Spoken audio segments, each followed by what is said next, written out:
Today, I'm going to show you how to add a blog to your Shopify store using DropInBlog. Log into your Shopify account. Once you're logged in, the first thing you need to do is install the DropInBlog app to your account. To do that, on the upper section of the admin site, there will be this search bar. Click inside and type in DropInBlog. Either hit enter or click on search for DropInBlog in the Shopify App Store. The Shopify App Store will open up in a new tab and you'll be presented with the results. Look for DropInBlog and click on it. You'll be taken to the apps page and then click install here. Now in the Shopify site again, click on install.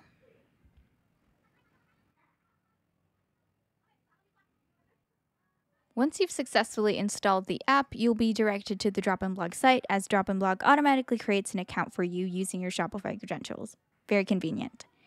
To complete the installation process, we have to activate the DropInBlog extension. So on this prompt over here, click on this link. Do not close the DropInBlog page as you'll need to go back to it later. You'll be taken to your Shopify theme customizations, and under App Embeds, you'll find the DropInBlog app. Just click on the toggle here to turn it on.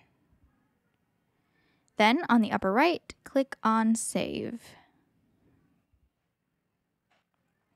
Now that's all good. Let's check out your new blog page. So, like I said, go back to the tab where the DropInBlog site is.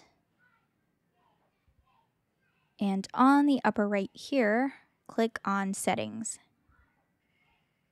Once in the Settings page, you'll see your new blog URL right over here. Inside, copy your URL, open up a new tab, paste your URL, hit enter, and there's your new blog. And that's how you add a blog to your Shopify store using DropInBlog. Happy blogging!